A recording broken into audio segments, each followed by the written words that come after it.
The best part of sitting down is Folgers in your butt.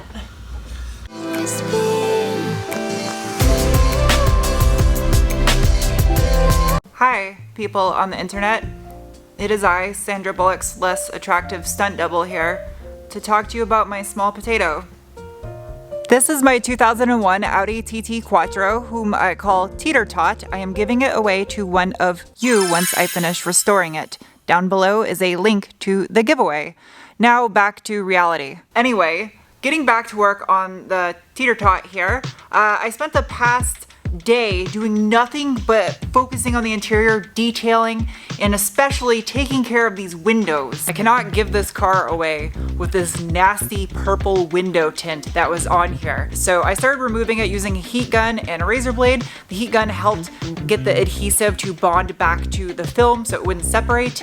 On the side windows, it worked fine. On the rear window, however, it was coming off in little tiny chunks no matter what I did. And the problem is, all these little defrost lines, if you go over that with a razor blade, you're gonna destroy them. However, I was told if you put a black trash bag over the rear window and coat this old film in Windex with ammonia in it and set it in the sun, that it'll dissolve the adhesives and make it all come off a lot easier. So I'm gonna have to give that a shot. Since I failed at the back window, I figured I'd move on to something I knew I could succeed at, and that was making the inside of this car clean. So I started going over everything with an interior cleaner that does not leave a gloss finish. It restores the material to a clean, mattified finish, because I hate when interior has like Armor All or something shiny on it and then the sun reflects back off it in your face. It just looks kind of cheesy. I picked up a pack of these boar head brushes to do the interior with instead of the plastic bristle ones that just shed off everywhere and make a mess on the interior with it. And these were really good at getting into the little imperfections and divots and stuff in the plastic and the grooves and getting all that nonsense out of there. A lot of the pieces and panels I had to remove because there was just gunk built up in between them. The area around the shift boot straight up made me want to throw up when I had to clean inside there. It was like cleaning a complete stranger's belly button. I do not recommend it to anyone. It is not a pleasant experience cleaning a shift boot on a used Audi TT. Cleaning the center console area down by where the seat belts were at in the center of the car is usually where you'd think it would be the most disgusting, but it wasn't too bad here. What I did discover though is that the rear cup holders are removable, and underneath there is actually a manual release for the hatch, because normally you'd have to do it with a button with the battery connected in the car. All right, now that you guys are all caught up, today I'm gonna do some electrical stuff because I wanna make these heated seats work with the factory knobs in the dash. I don't know if this is gonna be possible, but I'm gonna try to retrofit it. I need some tools. Oh, my drawer is getting to be a mess. This is kind of embarrassing. All right, so the wiring that goes to the factory seats, there's two plugs. There's one for the side airbag, which I have a resistor for that since these seats do not have airbags in them. So that way there won't be a light on the dash for no reason. Heated seats, man, I'm gonna miss having a Bentley service manual. I guess that means I'm just gonna have to buy another Audi for my next project. No spoiler or anything. Okay, let's see. I have an upper heat element and a lower heat element, I think is what this is. And then this plug is a 5-wire circuit, so it's actually one additional wire. Fuck. So the way this works is there is a microprocessor that is in the car that the seat has a temp sensor that sends a signal back to the microprocessor, and then the car automatically adjusts the temperature for the side, back, and seat bolsters according to that signal coming from the temp sensor. This is not going to be easy. All right, so I have this connected to the wires that go to the seat heat sensor inside here, and I'm gonna ohm it out. And the survey says 9.3 kiloohms with the seat heat off. So now that I have an established baseline, I'm going to heat the seat up and see if that value rises or falls based on the element's heating. And that value is falling. 8.5, 8.3. So resistance decreases as the element's heat up. As long as the resistance drops on the Audi seat, this guy right here, G60, then the microprocessor that is in the dash of the TT will work correctly with these Corbos. If the resistance increases, I'm fucked, and not in a good way. So terminals 1 and 2 on this little green plug go to the seat heat element sensor, and I have a baseline of 8.5, 8.3, 8.5 kilo ohms. Power and heat. It goes down. 8.3, 7.8, 7.6. That's good.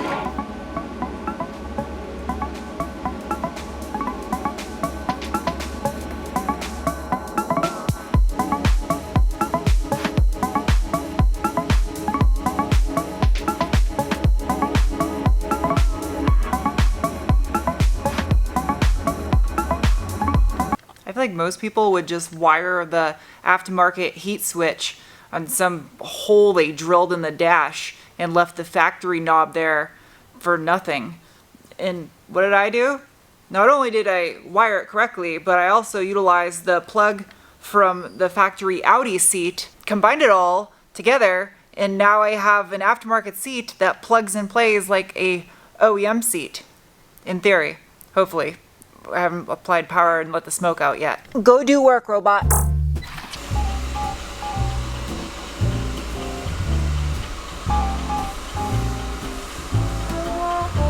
You guys haven't seen that in a while. Been dailying the MR2. I still have not got the car dyno tuned and had the flex fuel done on it yet. That needs to happen, but let's get one thing taken care of at a time. So it's the following day and I got a lot of work to do, so we're gonna get right back into it.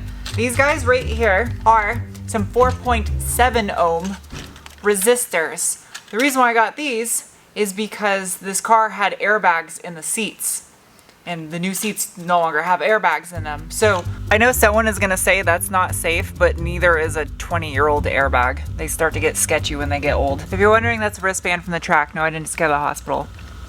This plug should pop off right here. I do not need the brown ground wire. That's a strange looking pin. That much tail. I eat shrimp tails. They're tasty. You're welcome for that pointless information that has nothing to do with what I'm doing. If I had some more of these pins, I would just add new pins to it, but I don't have any more of these pins.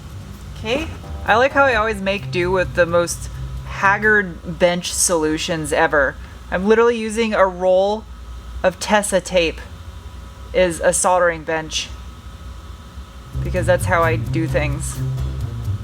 There we go. Melt. There you go. Seatbelt resistor assembled. Stick this right inside here.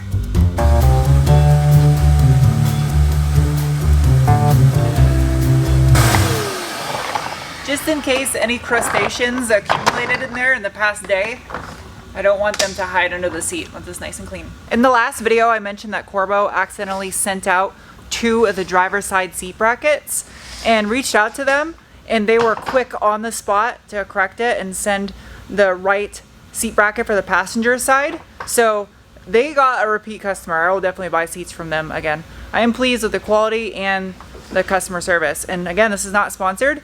I just am thoroughly impressed with their product.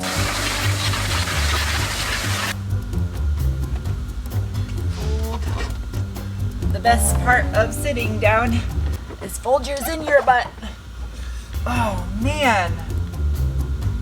Oh, I'm sad I'm giving this car away. I'm so sad right now. How absolute fire do these seats look in this car? I love this combination. And they have a similar like shape to the factory seat, but the color combo is just perfect. Perfect. I'm so happy with the way these turned out in here. The seats aren't bolted in yet, but oh man, I love this. These are comfy. The bolstering is intense. These are whoever wins this car is getting really lucky. It's perfect. It's everything I dreamed of this car being. So this is another issue that I had on the TT, and it's very common on these cars. The lock cylinder on the glove box latch breaks off. So if you push this over right here, the glove box opens. And there's a little Audi booklet in there, that's cute. But so a solution that some brilliant human being out there in the world came up with is if you look at the back side of the latch right here, what I need to do is replace it with this little piece of aluminium that looks like a fancy toilet for a Monopoly board. I have 4 different individual picks, and I gotta pry all these plastic tabs back, and I think the lock cylinder should pop out the back if I do this, in theory. Ah, there, lock cylinder. Ooh, the little things come out. Weird. Oh wait, I should look which direction it slips. Well, it'll rotate. It doesn't matter. I mean, you won't be able to lock the glove box anymore, but you can still lock the car. Another issue this had is if you look right here, there's a little plastic tab, but down below you can see it looks like something broken off. Well, those are pins that the latch pivots on, and that's missing.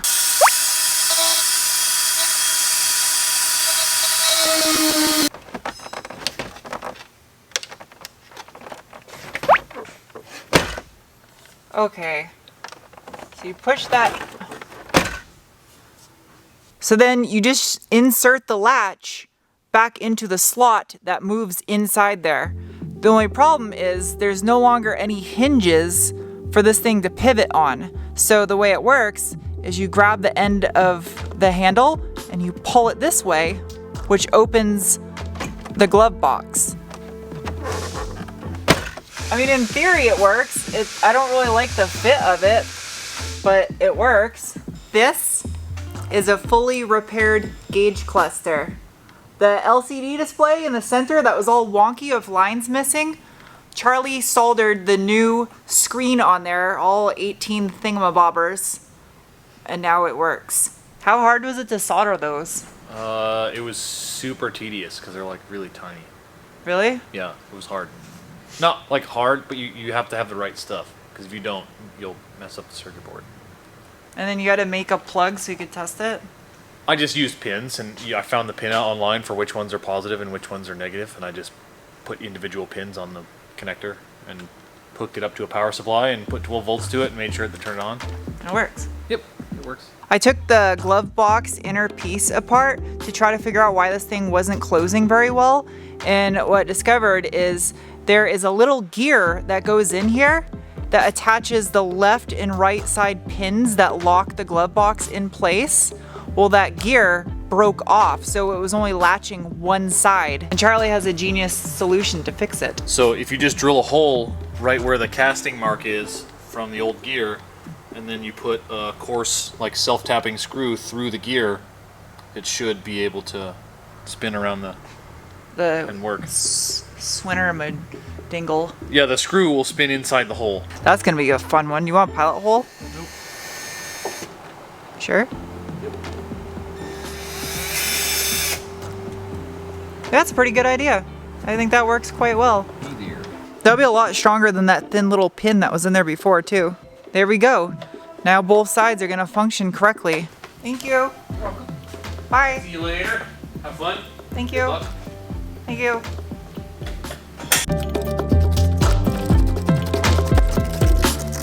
All done? You could probably even put some JB weld in here to make it even more permanent. Might do that. Okay, that's on there. Just like that. And then, yeah, slide it. That works good. And just in case whoever wins this car decides they want to buy a brand new glove box, I'm including the lock cylinder that works with the keys for this car in the car. So it will go with it in case someone wants to spend $1,000 on a new glove box door. Have fun with that. It will come with the lock cylinder that matches the keys to the rest of the car. It's way more solid now that I have that other side working. That's actually really tight. Yeah, and it goes back into place. And then you shut it. It's fairly solid. It looks like there's the outline of a fish. I think it's some glue residue. I'll have to scrub that again. But yeah, That's a lot better looking than it did before. I almost didn't film this glove box repair procedure because I feel like a lot of this stuff in here, the masses on the internet don't give a shit about. People just want to see slapping a turbo on something, or, you know what I mean? Like that kind of stuff. But I feel this is the stuff that needs more attention, because if you're going to build quality project cars that aren't going to be constantly breaking on you, you need to address little stupid things all over the place on a car. And it doesn't get enough coverage or attention, and it really bothers me that that's the way it is. And I know it's boring to a lot of people, but a lot of people need to know the real work that goes into putting together a quality product, I guess. I don't know. Rant over. I just really wanted to put that out there. I love that these gauges have actual glass over them. That's not plastic like most cars. It's a solid piece of glass on each one of these, so it doesn't scratch when you clean it. Oh, this goes into here. There's that other plug. Oh wow, this whole thing is leather.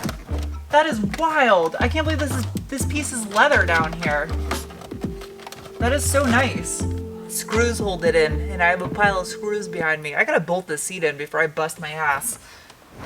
Obviously in this video I can't put the passenger side seat in because I'm waiting on that bracket that has the correct mount for the seat belt, which I still have to bolt that seat in. But this is a lot of work, and I know any of you that are mechanically inclined or have built a car before know that there's a lot of work that goes into this stuff, and plus filming and editing videos. So I'm trying my best.